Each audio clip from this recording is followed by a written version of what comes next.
Hello student, इस video में हम लोग पढ़ेंगे गुण संधि के बारे में। इसके पहले वाले वीडियो में हम लोग दीर्घ संधि के बारे में पढ़े थे कि एक समान स्वर आता है तो वहाँ पर दीर्घ संधि होती है। अब गुण संधि के बारे में हम लोग पढ़ेंगे। तो गुण संधि जो होता है, गुण संधि ये अ या आ के बाद, अ या आ के बाद ई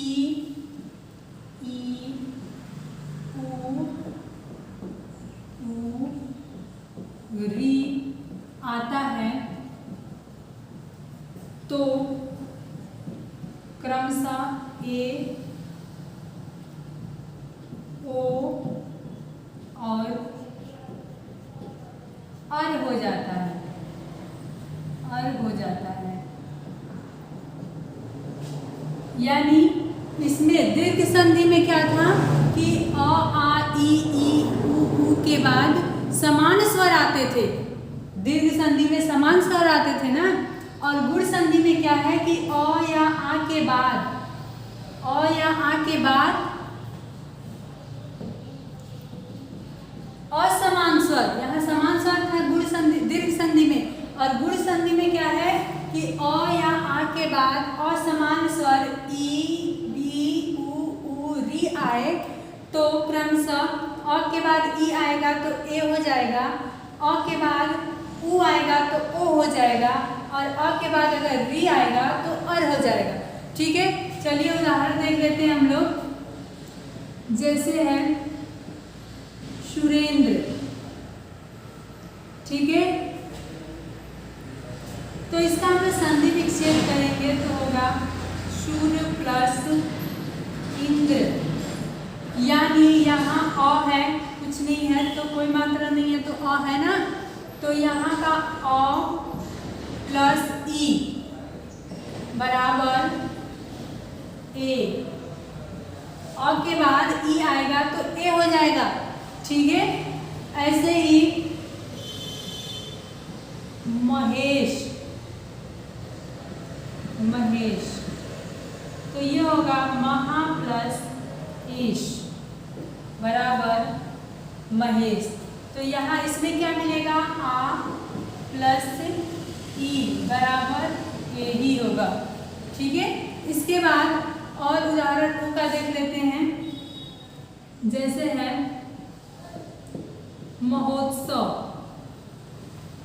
ठीक है, तो इसका संधि विच्छेद करेंगे तो होगा महा प्लस उत्सव, उत्सव।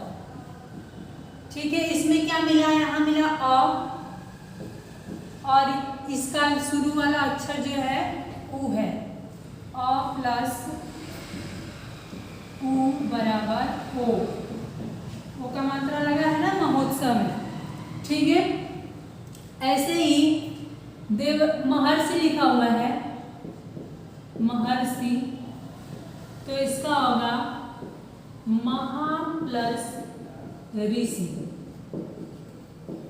यानी यहाँ पर आ प्लस री मिलकर बना अर। ठीक है, तो ये हो गया हम लोग का गुण स्वर संधि। गुण संधि में क्या होता है, अ या आ के बाद असमान स्वर ई उ री आता है तो क्रमशः ए ओ और अर हो जाता है। ठीक है, यानी दीर्घ संधि में समान स्वर आते थे और इसमें असमान स्वर अ या आ के बाद ई उ री आता है, वहाँ पर गुण स्वर संधि होता है। जैसे उदाहरण में हम लोग सुरेंद्र, महेश, उत्सव, महोत्सव ये सब देखे हैं। और यहाँ पर हमें क्या मिला है, अ के बाद ई मिलकर बना ए। ठीक है, आ के बाद ई मिलकर बना ए, अ के बाद उ मिला तो बना ओ। ठीक है, आ के बाद री, दोनों मिलाकर अर। ठीक है, इसके बाद हम लोग पढ़ेंगे वृद्धि संधि।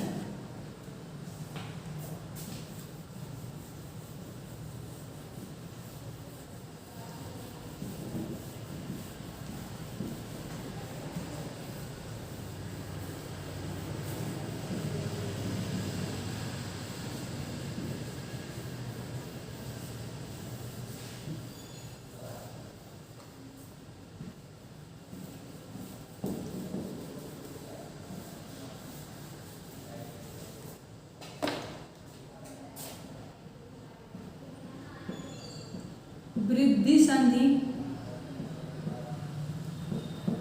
वृद्धि संधि में क्या होता है कि अ या आ के बाद ए ऐ आता है तो क्रमशः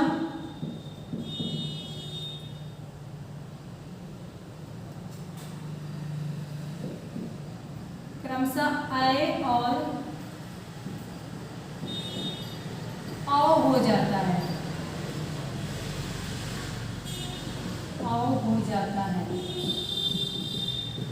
जैसे अ के बाद ए आता है तो ऐ हो जाता है, और आ के बाद अगर ऐ आता है तो औ हो जाता है। ठीक है, उदाहरण देख लेते हैं, उदाहरण से ज़्यादा समझ में आएगा। जैसे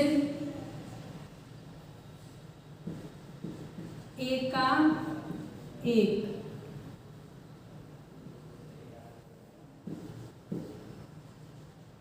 एका एक, यानी एकाएक लिखा हुआ है तो बनेगा एकाएक।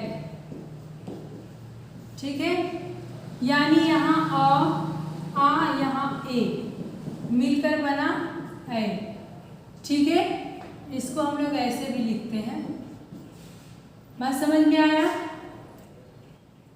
एक ऐ, उसके बाद अ के बाद ए आया है तो ऐ हो गया है। उसके बाद उदाहरण हम लोग और देख लेते हैं। सदा प्लस ए बना सदैव। यहाँ पर हमें मिला आ प्लस ए मिलाकर ऐ, यानी यहाँ पर क्या हो रहा है, वृद्धि संधि में वृद्धि हो जा रहा है, डबल मात्राएं ऊपर दिखेगी। तो समझने के लिए हम बता दे रहे हैं कि गुण संधि में क्या होता है कि ऊपर से एक मात्रा दिखता है, और वृद्धि संधि में ये वृद्धि हो जाता है, दो मात्राएं दिखती है। लेकिन ये ट्रिक हर जगह नहीं काम करता है, ये समझना बहुत सही रहेगा हमेशा के लिए।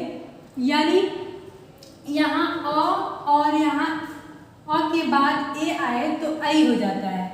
ठीक है, अ के बाद अगर ऐ आए तो ओ हो जाता है। ठीक है, और भी इसके उदाहरण देख लेते हैं जिससे समझ में आ जाएगा।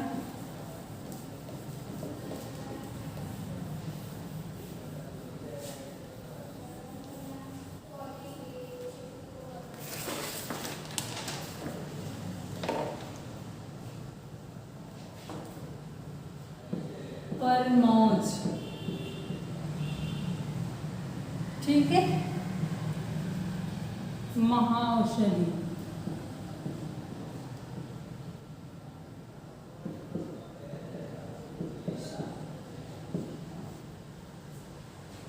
इसका हम लोग संधि विच्छेद करेंगे तो होगा परम प्लस ओज। ठीक है, यहाँ से अ मिला और यहाँ ओ। ठीक है, अ और ओ मिलाकर के बना औ, तो औ का मात्रा हमें परमौज में मिल गया। ठीक है, महौषध, इसका संधि विच्छेद करेंगे तो बनेगा महा प्लस औषध।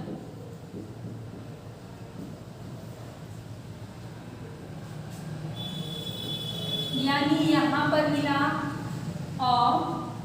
आ, यहाँ मिला आ प्लस औ।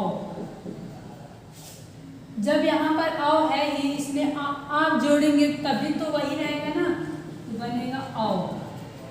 ठीक है, समझ में आ गया होगा? चलिए ठीक है।